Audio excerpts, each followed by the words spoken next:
Ariens may be the king of snow, but this mower makes them the peasants of lawn care.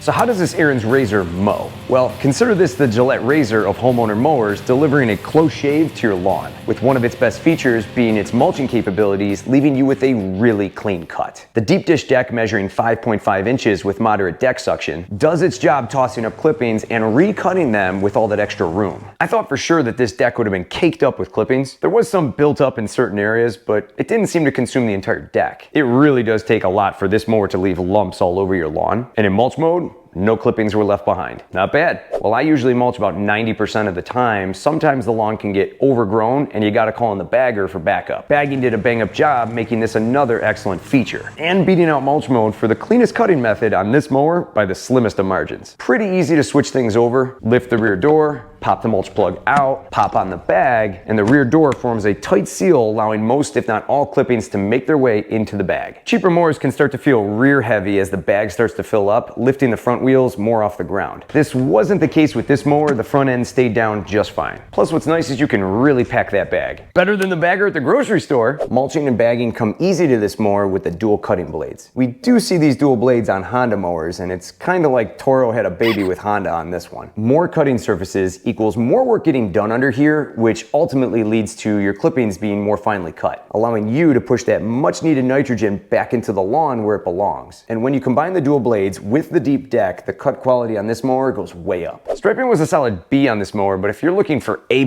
stripes, you're gonna wanna go ahead and get a striping kit. I'll have one link down below in the description. In terms of fuel efficiency, this gas tank was able to handle my 10,000 square foot lawn, getting everything cut on one tank with just a little bit left to spare. The ability to vertically store this mower is also a plus, especially for blade maintenance and cleaning. The wheels on this unit, I was actually skeptical about at first with their wide, flat tread-like design, but this actually didn't leave any hard-pressed lines like some narrower lawnmower wheels do. That's what I like after mowing with this Ariens. Problem is, that was about it.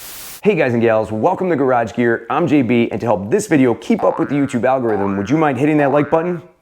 Thank you. Just so we're clear here, I bought this Ariens razor with my own money, so you know you're getting an honest review. And to give you the most comprehensive review, I put this mower through several mows and circumstances, and even some basic maintenance procedures. So this mower was put through its paces. And when this mower came out in the last year or so, it was fighting an uphill recall battle. They just kept coming. I did take this mower back to the dealer to receive an upgrade kit for 3 recalls. Let's get into those really quick because those will kind of set up my points for what I don't like about this mower later in the video. And by the way, if you decide to buy this Ariens razor this year, all models from here on out will have these upgrades already in place. The first upgrade was on the front height adjusters. Originally, these front height adjusters would come loose, slamming the front of the mower down, scalping your lawn.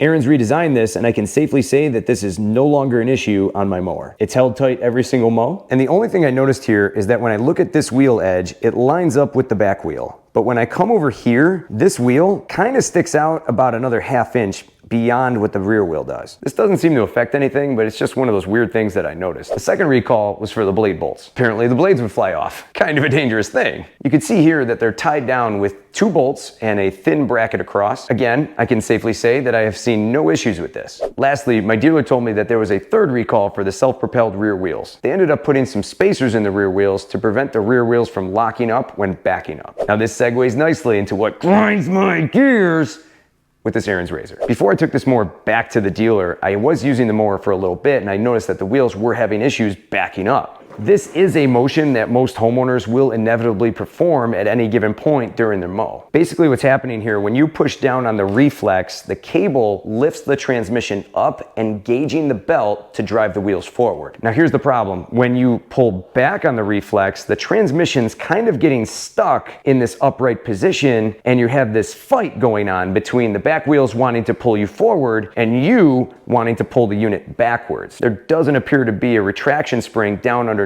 by the transmission to pull the transmission back down, helping it to disengage the belt. We've seen this same thing happening with the newer Toro Super Recyclers, which are also made in Mexico. What this boils down to is just poor cheap design. Now after these wheel spacers were put in, I still noticed this issue. That's aggravating! I know. So to counteract this, I started adjusting this cable here on the reflex. I loosened this bolt up here on the top, and after about 3 to 4 micro adjustments, and I mean micro, loosening this cable up and down just by a notch or two after a couple times, I was able to find the sweet spot. And after finding the sweet spot, I really didn't have any hard pulls on it to get it to move backwards. There's a little bit of resistance there, but it's doable. You still have to wrestle with the mower a little bit around every turn because it still fights you. You start getting this thing in tight areas, you feel it. That didn't sound right. If you are an older person, do not exercise, or you're maybe not that strong, this mower will give you a workout and it will tire you out. It's better than what it was, but the fact that I had to readjust it several times to get it where it needed to be right out of the box is a deal breaker for me. While we're on the topic of the reflex, I have to point out this.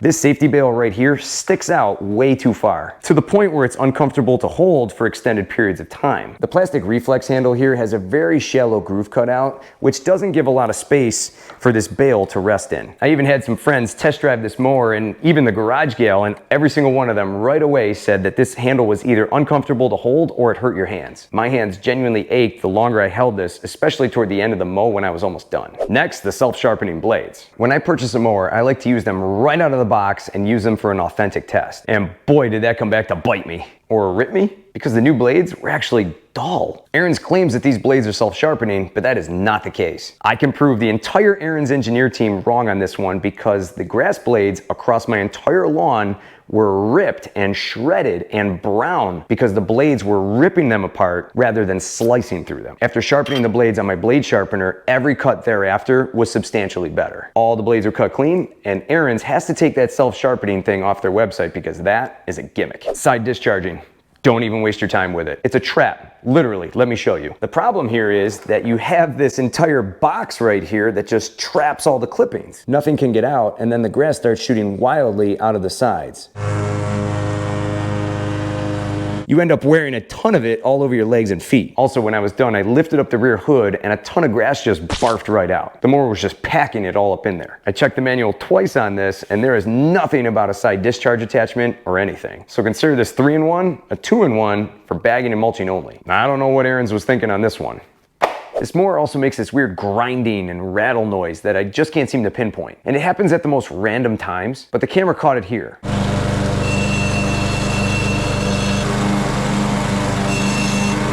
This also gets really annoying, and it did make a few of the neighbors look at me funny.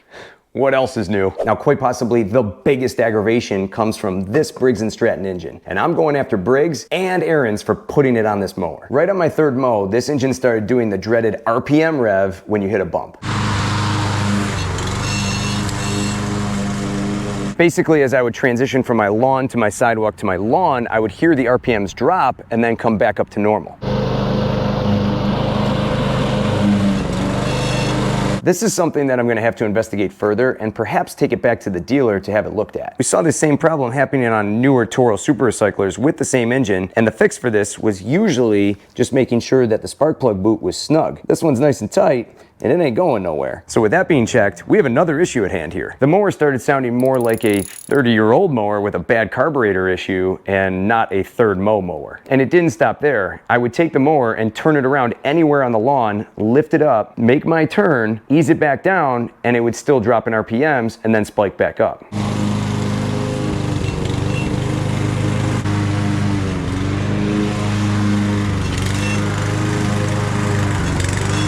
And when this starts to happen after every turn and every bump, it starts to get really annoying. And it's not exactly something you want to be dealing with immediately after you buy this mower. Ariens, I hope you're listening to this because this is not why people buy your products. People who buy Ariens snowblowers buy them because they're durable, long-lasting, powerful machines. A step up from Craftsman, MTD, and other brands that are out there. I have a 53-year-old Ariens snowblower, a brand new Ariens snowblower, and I was really expecting something more out of this mower. Ariens may be the king of snow, but this mower makes them the peasants of lawn care. Ariens used to make really high-quality lawn mowers back in the day. The Ariens LM21SW was an amazing mower. Look at this thing. Solid metal, a 179cc Kawasaki engine, and the only plastic on this thing is the side discharge. That mower was very expensive back then, but nonetheless, a very well-built machine. Ariens, if you want to talk about building a better mower, let's talk. If Ariens went back to that old style design with a better deck, better engine and those better features, I guarantee it they would sell way more mowers, especially considering all the junk that's out here today. They would easily stand out. Probably be more expensive, but if we look at some higher end Hondas,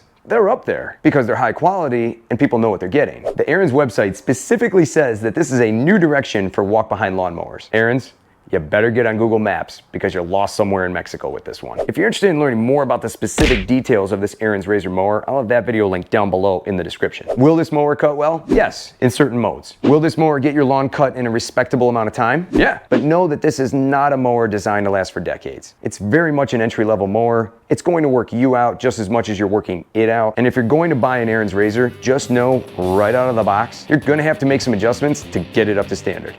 For more cool garage gear content, click or tap the screen right here. Thanks so much for watching, and I'll see you in the garage.